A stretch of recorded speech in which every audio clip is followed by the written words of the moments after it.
6 महिनामा सरकारको भूमिका के रह्यो भन्ने कुरा यति बेला चर्चाको विषय बनेको छ। 6 महिनाको समय चाहिँ राष्ट्रको जीवनमा असफल समयका रूपमा चाहिँ दरिन पुगेको छ। पहिलो कुरा त सरकारले मन्त्री परिषदको पूर्णता दिने कुरामै 100 दिनको समय लगायो। 100 दिन भनेको सरकारले कस्तो काम गर्छ भन्ने कुराको एउटा सङ्केत दिने समय भनेर, जसलाई संसदीय भाषामा हनीमुन डेज भनेर पनि भन्ने गरिन्छ। त्यो चाहिँ मुलुक इतिहासकै सबभन्दा चरम आर्थिक सङ्कटको समयबाट गुज्रिँदैछ। मूल्यवृद्धि अत्यन्त उच्च बिन्दुमा पुगेको छ। मौद्रिक तरलतामा सङ्कट पैदा भएको छ। विकास खर्च अत्यन्त न्यून छ र विदेशी मुद्राको सञ्चिति इतिहासमै अत्यन्त कमजोर अवस्थामा छ र व्यापार घाटा चाहिँ बढ्दो क्रममा छ। यो अवस्था भनेको मुलुकको आर्थिक जीवनका लागि भन्ने भने अत्यन्त चुनौतीपूर्ण र सकसपूर्ण अवस्थामा छ भन्ने कुरा त्यसले बताउँछ। अर्कोतर्फ चाहिँ कोभिड महामारीका संक्रमणको कार्यक्रमै सबभन्दा असफल साबित भएको छ र सरकारकै निकायहरूले भन्न थालेका छन् झन्डै 25-30 लाखको हाराहारीमा खोपहरूको रेकर्ड चाहिँ प्राप्त हुन सकेका छैन भन्नुको अर्थ एक प्रकारले भन्ने हो भने महँगो मूल्य तिरेर ल्याएको खोप नै दुरुपयोग भएको भन्ने खालको कुरा आइराखेको छ। अर्कोतर्फ चाहिँ महामारीका बेलामा महामारी नियन्त्रण गर्नका लागि सरकारका संयन्त्रहरू जुन हिसाबले सक्रिय हुनु पर्थ्यो, चाहे त्यो भन्सार नाकालाई नियमन गर्ने कुराका सन्दर्भमा, सुरक्षा प्रबन्धलाई व्यवस्थित गर्ने कुराका सन्दर्भमा, चाहे परीक्षणलाई व्यवस्थित गर्ने कुराका सन्दर्भमा, वा चाहिँ सङ्क्रमितहरूलाई चाहिँ आइसोलेट गर्ने कुराका सन्दर्भमा विगतमा जसरी क्वारेन्टाइनको व्यवस्था गर्ने, आइसोलेसन सेन्टरको व्यवस्था गर्नेदेखि लिएर चाहिँ सङ्क्रमितहरूको चाहिँ रेकर्ड राख्ने र निगरानी गर्नेसम्मका जे कामहरू विगतमा हुने गरेका थिए, ती सबै चिजहरू यति बेला चाहिँ लथालिङ्ग छन् र को बिरामी छ भन्ने कुराको कुनै जानकारी राज्यलाई छैन। सरकार चाहिँ स्वाभाविक रूपमा चाहिँ लोकतन्त्रका मूल्य मान्यताहरूलाई कार्यान्वयन गर्नुपर्ने भूमिकामा रहेको सरकार आज आफैले कानुन उल्लङ्घन गर्ने भूमिकामा सरकार अगाडि बढ्न खोजिरहेको छ। तर सरकारले कानुनमाथि प्रश्न खडा गर्ने र कानुन संविधानसँग बाजियो भनेर सरकारले प्रश्न खडा गर्ने, जबकि त्यो कानुन एक प्रकारले भने सरकारको प्रक्रियाबाट गुज्रेको कानुन हो र संसदले बनाएको कानुनमाथि प्रश्न उठाउने अधिकार चाहिँ सरकारको रहँदैन। तपाईहरु सबैलाई थाहा छ गठबन्धनमा रहेका राजनीतिक पार्टीहरू चाहिँ जनतामाथि भरोसा गर्दैनन्। उनीहरूलाई के डर छ भन्दाखेरि जनताका बिचमा जाने हो भने हामी दण्डित हुन्छौँ भन्ने खालको डर छ। त्यो डरका कारणले गर्दाखेरि उनीहरू सकेसम्म निर्वाचनलाई पन्छाउने खालको रणनीतिमा संलग्न भएका छन्, जुन कुरा चाहिँ लोकतन्त्रका हिसाबले अत्यन्त हानिकारक कुरा हो भन्ने कुरा तपाईँ हामी सबैले बुझ्नु जरुरी छ। अर्कोतर्फ चाहिँ राष्ट्रियताका मामिलामा यो सरकार इतिहासकै सबभन्दा नालायक सरकारका रूपमा स्थापित भएको छ। खास गरी महाकालीको 3 प्रकरणबाट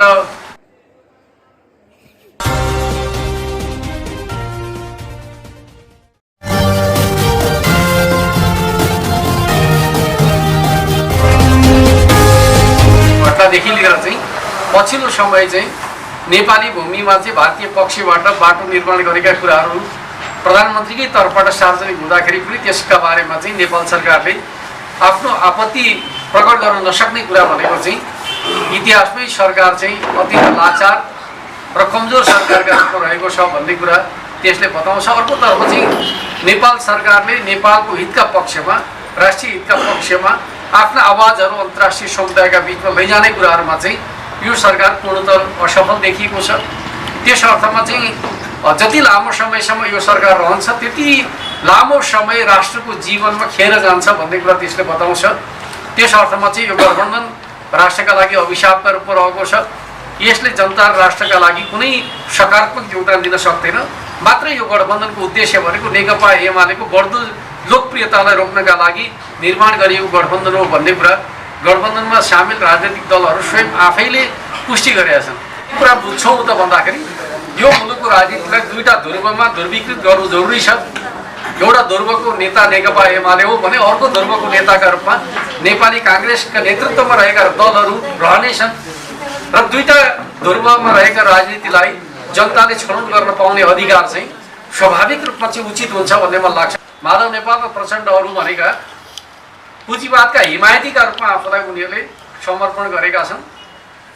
पुरा कम्युनिस्टको गर्ने, पुरा समाजवादको गर्ने, तर यात्रा के हो त भन्दाखेरि उहाँहरूको यात्रा भनेको पुँजीवादतर्फको यात्रा हो। त्यस अर्थमा जनताको छनौट भनेको चाहिँ समाजवादका लागि एमाले कि पुँजीवादका लागि काङ्ग्रेसको नेतृत्व भन्ने बाटोमा चाहिँ अब नेपाली जनताले छनौट गर्न पाउनुपर्छ।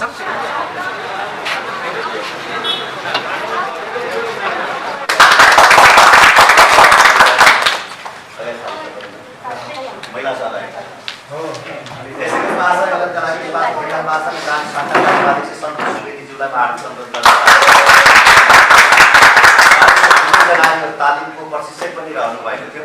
यो सँगसँगै नेपाल जुलाई आसन गर्नको लागि घटना सन्दर्भबाट म आफ्नो कुरा थाल्न चाहन्छु। पहिलो कुरा त सरकारले 6 महिना पुरा गरेको छ र यो 6 महिनामा सरकारको भूमिका के रह्यो भन्ने कुरा यति बेला चर्चाको विषय बनेको छ। सर्वोच्च अदालतले परामर्शको बाटोबाट गठन गरेको प्रधानमन्त्री र गठबन्धनको सरकार 6 महिनाको समय चाहिँ राष्ट्रको जीवनमा असफल समयका रूपमा चाहिँ दरिन पुगेको छ। पहिलो कुरा त सरकारले मन्त्री परिषदको पूर्णता दिने कुरामै 100 दिनको समय लगायो। 100 दिन भनेको सरकारले कस्तो काम गर्छ भन्ने कुराको एउटा सङ्केत दिने समय भनेर, जसलाई संसदीय भाषामा हनीमुन डेज भनेर पनि भन्ने गरिन्छ। त्यो 100 दिन उसले मन्त्री परिषदले विस्तार गर्नका लागि खर्च गर्यो भनेपछि काम गर्ने उसको गति के थियो भन्ने कुरा त्यसले सङ्केत गर्छ। र 6 महिनालाई आधार बनाएर हेर्दाखेरि मुलुक इतिहासकै सबभन्दा चरम आर्थिक सङ्कटको समयबाट गुज्रिरहेछ। मूल्य वृद्धि अत्यन्त उच्च बिन्दुमा पुगेको छ। मौद्रिक तरलतामा सङ्कट पैदा भएको छ। विकास खर्च अत्यन्त न्यून छ र विदेशी मुद्राको सञ्चिति इतिहासमै अत्यन्त कमजोर अवस्थामा छ र व्यापार घाटा चाहिँ बढ्दो क्रममा छ। यो अवस्था भनेको मुलुकको आर्थिक जीवनका लागि भन्ने पनि अत्यन्त चुनौतीपूर्ण र सकसपूर्ण अवस्थामा छ भन्ने कुरा त्यसले बताउँछ।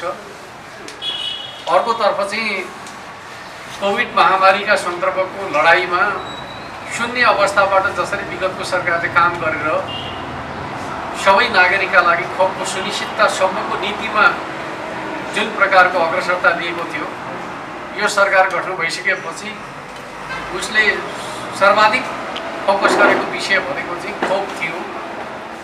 तर अहिले सरकार खोप कार्यक्रममै सबभन्दा असफल साबित भएको छ र सरकारकै निकायहरूले भन्न थालेका छन् झन्डै झन्डै 25-30 लाखको हाराहारीमा खोपहरूको रेकर्ड चाहिँ प्राप्त हुन सकेका छैन भन्नुको अर्थ एक प्रकारले भन्ने भने महँगो मूल्य तिरेर ल्याएको खोप नै दुरुपयोग भएको भन्ने खालको कुरा आइराखेको छ। अर्कोतर्फ चाहिँ महामारीका बेलामा महामारी नियन्त्रण गर्नका लागि सरकारका संयन्त्रहरू जुन हिसाबले सक्रिय हुनु पर्थ्यो, चाहे त्यो भन्सार नाकालाई नियमन गर्ने कुराका सन्दर्भमा, सुरक्षा प्रबन्धलाई व्यवस्थित गर्ने कुराका सन्दर्भमा, चाहे परीक्षणलाई व्यवस्थित गर्ने कुराका सन्दर्भमा, वा चाहिँ सङ्क्रमितहरूलाई चाहिँ आइसोलेट गर्ने कुराका सन्दर्भमा विगतमा जसरी क्वारेन्टाइनको व्यवस्था गर्ने, आइसोलेसन सेन्टरको व्यवस्था गर्नेदेखि लिएर चाहिँ सङ्क्रमितहरूको चाहिँ रेकर्ड राख्ने र निगरानी गर्नेसम्मका जे कामहरू विगतमा हुने गरेका थिए, ती सबै चिजहरू यति बेला चाहिँ लथालिङ्ग छन् र को बिरामी छ भन्ने कुराको कुनै जानकारी राज्यलाई छैन र एक प्रकारले भन्ने भने सङ्क्रमण महामारीका रूपमा चाहिँ फैलाउँदो क्रममा छ र त्यसले भविष्यमा भीषण मानवीय सङ्कट ल्याउन सक्ने खालको जोखिम चाहिँ देखिन्छ। अर्कोतर्फ चाहिँ सरकार चाहिँ स्वाभाविक रूपमा चाहिँ लोकतन्त्रका मूल्य मान्यताहरूलाई कार्यान्वयन गर्नुपर्ने भूमिकामा रहेको सरकार आज आफैले कानुन उल्लङ्घन गर्ने भूमिकामा सरकार अगाडि बढ्न खोजिरहेको छ। तपाईहरु सबैलाई थाहा हुनुपर्छ, सार्वभौम संसदले बनाएको कानुन चाहिँ सरकारले प्रश्न उठाउने होइन। किनकि कानुनको एक प्रकारले भन्नुहुन्छ भने मस्यौदाको प्रक्रियादेखि नै सरकार सामेल हुने गर्छ। सरकारले विधेयक प्रस्तुत गर्ने गर्छ। सरकारले प्रस्तुत गरेको विधेयकका आधारमा संसदले कानुन बनाउने गर्छ। त्यस आधारमा भन्नुहुन्छ भने स्थानीय तहहरूका सन्दर्भका बारेमा जे कानुनहरू बनेका छन्, निर्वाचन सम्बन्धी कानुनहरू बनेका छन्, त्यो कानुनको पालना गर्नुपर्ने बाध्यात्मक दायित्व सरकारको दायित्वको कुरा हो। तर सरकारले कानुनमाथि प्रश्न खडा गर्ने र कानुन संविधानसँग बाजियो भनेर सरकारले प्रश्न खडा गर्ने, जबकि त्यो कानुन एक प्रकारले भने सरकारको प्रक्रियाबाट गुज्रेको कानुन हो र संसदले बनाएको कानुनमाथि प्रश्न उठाउने अधिकार चाहिँ सरकारको रहँदैन। त्यस अर्थमा सरकारले निशर्त रूपमा कानुनको पालना गर्नुपर्छ र त्यो कानुनका हिसाबले भन्यो भने अहिलेसम्म चाहिँ स्थानीय तहको निर्वाचनको मिति घोषणा गरिसक्नुपर्ने हो, तर सरकार निर्वाचनबाट भाग्न खोज्दैछ। तपाईहरु सबैलाई थाहा छ, गठबन्धनमा रहेका राजनीतिक पार्टीहरू चाहिँ जनतामाथि भरोसा गर्दैन। उनीहरूलाई के डर छ भन्दाखेरि जनताका बिचमा जाने हो भने हामी दण्डित हुन्छौँ भन्ने खालको डर छ। त्यो डरका कारणले गर्दाखेरि उनीहरू सकेसम्म निर्वाचनलाई पन्छाउने खालको रणनीतिमा संलग्न भएका छन्, जुन कुरा चाहिँ लोकतन्त्रका हिसाबले अत्यन्त हानिकारक कुरा हो भन्ने कुरा हामी सबैले बुझ्नु जरुरी छ। अर्कोतर्फ चाहिँ राष्ट्रियताका मामिलामा यो सरकार इतिहासकै सबभन्दा नालायक सरकारका रूपमा स्थापित भएको छ। खास गरी महाकालीको तुइन प्रकरणबाट एकजना युवालाई भारतीय चाहिँ सीमा सुरक्षा बलले चाहिँ तुइन काटेर चाहिँ नदीमा खसालेको घटनादेखि लिएर चाहिँ पछिल्लो समय चाहिँ नेपाली भूमिमा चाहिँ भारतीय पक्षबाट बाटो निर्माण गरेका कुराहरू प्रधानमन्त्रीकै तर्फबाट सार्वजनिक हुँदाखेरि पनि त्यसका बारेमा चाहिँ नेपाल सरकारले आफ्नो आपत्ति प्रकट गर्न नसक्ने कुरा भनेको चाहिँ इतिहासमै सरकार चाहिँ अत्यन्त लाचार र कमजोर सरकारका रूपमा रहेको छ भन्ने कुरा त्यसले बताउँछ। अर्कोतर्फ चाहिँ नेपाल सरकारले नेपालको हितका पक्षमा, राष्ट्रिय हितका पक्षमा आफ्ना आवाजहरू अन्तर्राष्ट्रिय समुदायका बिचमा लैजाने कुराहरूमा चाहिँ यो सरकार पूर्णतः असफल देखिएको छ। त्यस अर्थमा चाहिँ जति लामो समयसम्म यो सरकार रहन्छ त्यति लामो समय राष्ट्रको जीवनमा खेर जान्छ भन्ने कुरा त्यसले बताउँछ। त्यस अर्थमा चाहिँ यो गठबन्धन राष्ट्रका लागि अभिशापका रूपमा रहेको छ। यसले जनता र राष्ट्रका लागि कुनै सकारात्मक योगदान दिन सक्दैन। मात्र यो गठबन्धनको उद्देश्य भनेको नेकपा एमालेको बढ्दो लोकप्रियतालाई रोक्नका लागि निर्माण गरिएको गठबन्धन हो भन्ने कुरा गठबन्धनमा सामेल राजनैतिक दलहरू स्वयं आफैले पुष्टि गरेका छन्। उनीहरूको भूमिका चाहिँ गठबन्धनका माध्यमबाट परिणाम निकाल्न सक्ने निर्वाचनका सत्रमा उनीहरूमा कुनै प्रकारको चाहिँ सङ्कोच छैन। जस्तो कि राष्ट्रिय सभाको निर्वाचनका सन्दर्भमा उनीहरूले त्यो सहज ढङ्गले त्यो निर्वाचनलाई सम्पादन गर्ने कुराहरूमा रुचि देखाएका छन्। जबकि कोभिड महामारी त अहिले पनि छ। कोभिड महामारीकै बिचमा राष्ट्रिय सभाको निर्वाचन गर्ने कुराका बारेमा उनीहरूमा कुनै हिचकिचाट भएन। तर कानुनले तोकिएको स्थानीय तहको निर्वाचनका सन्दर्भमा उनीहरू जसरी भाग्न खोज्दैछन् त्यसले के कुरा बताउँछ त भन्दाखेरि अहिले सत्ता गठबन्धन एक प्रकारले भन्ने जनताको जनादेश विपरीत अदालतको बाटोबाट, परामर्शको बाटोबाट गठन भएको सरकार भएका कारणले गर्दाखेरि उसले त्यो भूमिका चाहिँ पुरा गर्न असक्षम रहेको छ भन्ने कुरा त्यसले बताउँछ। र यो सरकारका माध्यमबाट तीनवटै पक्षमा, लोकतन्त्रका पक्षमा पनि यो सरकार नकारात्मक दिशातर्फ जाँदैछ, विकास र समृद्धिका प्रश्नमा पनि यो सरकार अत्यन्त नकारात्मक छ र मुलुकको स्वाधीनता र समृद्धिका प्रश्नमा पनि यो सरकार असफल छ भन्ने कुरा यसले बताएको छ। त्यस अर्थमा मेरो तपाईहरुसँग आग्रह के छ भन्दाखेरि अब यो सरकार जति लामो समय रहन्छ त्यति मुलुकका लागि चाहिँ समय खेर जान्छ भन्ने अर्थमा हामी सबैले बोल्न सक्नुपर्छ भन्ने मलाई लाग्छ। अब नयाँ जनादेशतर्फ जाने कुराको कुनै विकल्प छैन, किनकि जनादेश खण्डित भएको छ। खण्डित भएको जनादेशलाई पुनः स्थापित गर्ने कुराका सन्दर्भमा नयाँ जनादेशतर्फ जाने कुरा चाहिँ आवश्यक छ। र हामीले के भन्दै आएका छौँ त भन्दाखेरि 5 दलीय गठबन्धन चुनावसम्म कायम राख्छौँ भनेर उहाँले जे भन्दै हुनुहुन्छ, कम्तीमा चुनाव त घोषणा गर्नुहोस्। गठबन्धन कायम राख्नुहुन्छ भने हामी सामना गर्न तयार छौँ, तर गठबन्धन कायम राख्छौँ भन्ने नाममा चुनावबाट भाग्न चाहिँ मिल्दैन। त्यस अर्थमा तपाईँहरू यदि नेकपा एमालेलाई पराजित गर्नका लागि गठबन्धनको बाटोबाट जान सक्षम हुनुहुन्छ, तयार हुनुहुन्छ भन्ने हो भने हामी त्यसलाई सामना गर्न तयार छौँ।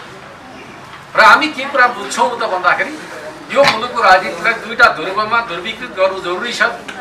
एउटा ध्रुवको नेता नेकपा एमाले हो भने अर्को ध्रुवको नेताका रूपमा नेपाली काङ्ग्रेसका नेतृत्वमा रहेका दलहरू रहनेछन् र दुईटा ध्रुवमा रहेका राजनीतिलाई जनताले छनौट गर्न पाउने अधिकार चाहिँ स्वाभाविक रूपमा चाहिँ उचित हुन्छ भन्ने मलाई लाग्छ।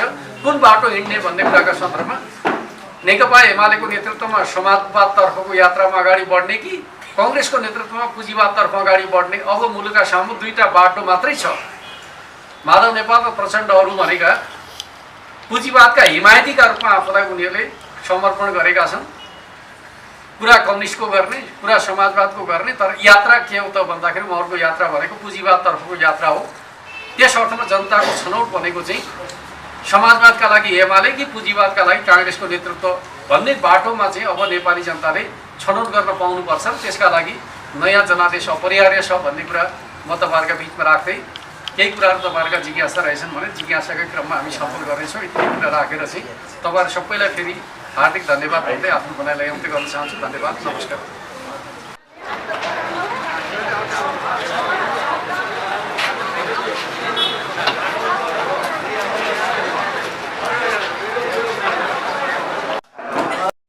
तर पत्रकारितासँग सम्बन्धी भयो भने के हुन्छ, त्यसपछि बल्ल त्यो चाहिँ प्रेस काउन्सिलवाला प्रोसेसमा जान्छ, त्यसको स्पष्टीकरणवाला प्रोसेसमा जान्छ, सचेत प्रोसेसमा जान्छ, छुट्टै प्रोसेस छ होइन। त्यसले गर्दाखेरि हामीले रोज सुरक्षालाई हामी भन्नु है, हामी तपाईँले गरेको कर्मप्रति हामीलाई केही रिसिपी छैन, तपाईँले गरेको काम हामी नराम्रो गर्नु भन्ने पनि हामीलाई छैन। हामीले भनेको हामी पत्रकार हौँ भनेर क्यामेरा बोकेर हिँड्दै गर्दा पत्रकारिताको आचार संहिता र नैतिकताभित्र बस्दा हाम्रो आफ्नो पनि इज्जत हुन्छ, पेसाको पनि इज्जत हुन्छ र हामीलाई काम गर्न सजिलो हुन्छ मात्रै भनेको। त्यसले गर्दा तपाईँले पनि सबैले नराम्रो गर्नु, कतिलाई द्वन्द्वका पुराना घटना मैले हामीलाई चिक्नु भन्नुभयो, कसैले लोकदोरी हाल्छु भन्नुभयो होइन, त्यसमा त आपत्ति छैन नि त। किनकि त्यो तपाईँले एउटा कन्टेन्ट राम्रो बनाएर हाल्नु भने कसैले हेर्ने पनि राम्रो गरेछ भन्नु होइन, जसले घरबाट हाल्नु चाहिँ घर गराउँदै हाल्छ भन्नु होइन, त्यो पब्लिक त्यसमा चाहिँ मूल्याङ्कन गर्छ कि हामी कसै बोल्नै पर्दैन। त्यो पत्रकारिता भनेको त दुनियाँमा जाने भनेको धेरै मान्छेको बिचमा पुग्ने भनेको यस्तो पारदर्शी पेसा हो। तपाईँले म खतरा मान्छे भने आफूले आफूलाई घोषणा गर्नु पर्दैन कि पब्लिक जजमेन्ट गर्छ तपाईँ कति खतरा मान्छे हो, कति राम्रो समाचार लेख्नुहुन्छ, कति राम्रो प्रोग्राम बनाउनुहुन्छ, कस्तो इन्टरभ्यू लिनुहुन्छ भन्ने कुरा पब्लिकले जजमेन्ट गर्छ क्या होइन। त्यसमा त पारदर्शी छ, तपाईँले दिएको म्याटर त पारदर्शी छ, दुनियाँले जजमेन्ट गरेर पाउँछ। हामीभन्दा विद्वान मान्छे समाजमा छन् भनेर बस्नुपर्छ कि मिडियामा काम गर्छ। म मात्र जान्ने होइन नि त, मभन्दा सयौँ गुणा विज्ञ यो समाजमा छ। हाम्रो ज्ञानको दायरा बढाउनु पऱ्यो, हामीले चाहिँ कन्टेन्टलाई अध्ययन गरेर दिनु पऱ्यो। हामीभन्दा धेरै नै जान्ने मान्छे समाजमा छ क्या। हामीले त्यहाँ सब कुरा मान्छेले एजुकेट गर्नु हुँदैन, किन भन्दाखेरि मभन्दा धेरै जान्ने विज्ञ समाज छन्, समाजमा छन्।